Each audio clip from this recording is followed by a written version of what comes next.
Hey, what's up everybody? It's Matt, and in this video we're going to look at Monica's setup here, and we're going to go through and do a quick highlight. If you guys would like your own highlight of your flight simulator, I would love to see what you've built for yourself. Shoot me an email at matthew@keystonemethod.com. I'll leave that up here on the screen so that you guys can see that. So today we're looking at Monica's setup here, and I really like what I'm seeing here. This is a fully functional Cessna 182 built with, it's actually with the setup, it's very similar to mine, with a different panel type. So let's jump in and kind of look at what we have going on here. So Monica has built the Cessna 182 with two panels. We'll start with the panel here and kind of move around the cockpit here a little bit. So over here on the left side, we have basically Sim Innovations and Air Manager running behind an actual panel. So this panel, we're going to break this into two pieces, left side and right side. This actually comes from a company called Altimeter Motives, or Altimeter Motives, if you guys can see that. I ran into these guys at the Flight Sim Expo and checked out all their stuff. I actually really liked what they're doing. So if you take a closer, there might be a better look here.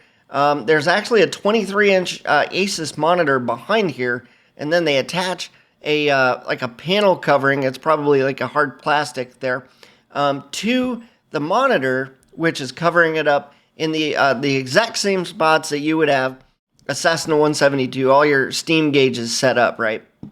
So it's basically just covering everything up.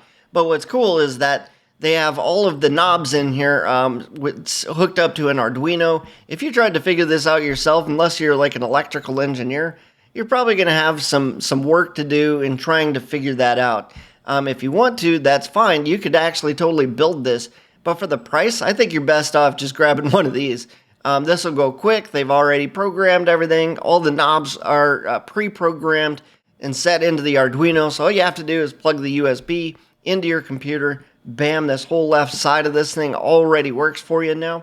And then there's the right side over here, which has a lot of the same stuff that I have in my simulator, which is the audio panel, the Garmin 430 here, and I believe that's the GMA 350. I'll go check here in a minute. And then the prop wash transponder, which is all the same stuff in mine from pilotshop.io. They've got the ELT and I believe that's where the Hobbs meter came from as well. So you can get these two pieces individually from Altimeter Motives. So let's look at that real quick. You can see this. It's called this is a companion right side panel. Just the right side is $150, but it is customizable so that they can cut that to. I assume that that they're the ones cutting it. And they're cutting that to suit so that you can plug in all the stuff that you want. And I really like that it's customizable as well. Let's go back to their all products page here. So what specifically is in Monica's setup there is the 172, I believe it's this one here, 172 Gen 2.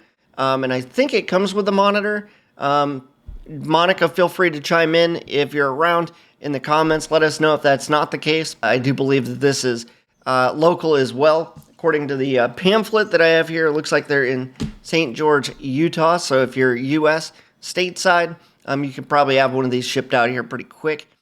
I did want to point out one other thing that they had that I saw as well. Like mine has the G5s in it. So if you're running G5s, which I think is a really cool upgrade, by the way, with Sim Innovations and Air Manager, you can purchase separately the G5 software, and you can have that on Air Manager, and then Altimeter Motives will actually have your G5s in the cockpit. I really, really like that setup because in a lot of aircraft, they're taking out the attitude indicator and the heading indicator, and they're sticking G5s in there. Had I known that this existed, there's a possibility that I know that I might have done this when I was setting up my rig. And again, here's the imagery on that. I really like how that played out. So let's look down here. I really like this whole rig is actually on a racing cockpit kind of rig. I found that online as well. Let's go look at that so you can kind of get an idea of what's going on there. So this particular one is using a racing simulator cockpit. The see, WT Ravel. It may or may not be using this blue and red. It kind of looks like it is, actually, in the imagery. So you could actually find this right on Amazon for what I believe is a pretty good price. Keep an eye on those ratings. See if it's something, make sure to get your questions answered. But what you're going to be looking at here is basically you have a place to put your Honeycomb Alpha yoke, which is what's being used in this. Generally, you can get some kind of a rigged setup where they have like a front screen monitor and a rig for mounted side monitors as well. This also has the movable seat, which I kind of wish I had in my rig, and then a place for the pedals down here, so your pedals could actually be rigged up down here at the bottom and mounted. So if you have a mounted seat and mounted pedals, it's actually going to make your experience much better. This particular setup, I believe, is using the Turtle Beach Velocity 1 rudder pedals, similar to these. My apologies if it was something completely different. Let's come over here. Again, we're using over here the Honeycomb Alpha yoke, which is basically a single engine yoke, and it's got the switch panel built into it over here. Monica also has the Aviation Training Foundation, I believe is what it is, and that's a really good switch panel. I've got one of these as well. I'll probably do a review on this at some point, but I really like this switch panel. Over here on the right is that's a glove box. I really like the custom modification for a glove box here. I think the underneath this, I didn't see it, but I heard that there was a Saitech throttle TPM unit under here, just underneath this glove box that's been opened up. So really cool. I like that. It's got the mouse in there, and also DME and another comm unit inside of there, which is functional. That's really cool still. I really like that.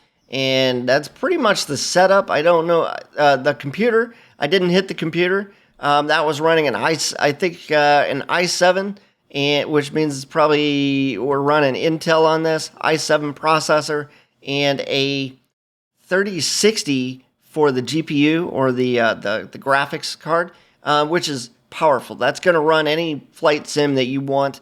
That goes above and beyond, probably even higher than the recommended stats.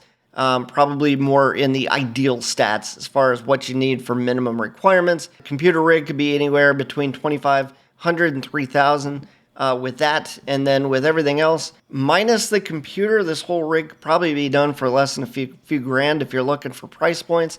I don't have actual numbers. I don't know exactly what it was. Just really great job with this. If you make updates, let me know. I'd love to see how this turns out. It's actually very similar to mine with everything that's involved on the setup. Maybe the stuff is just in a different spot. But this is great. This looks like it came straight out of a 172 or a 182.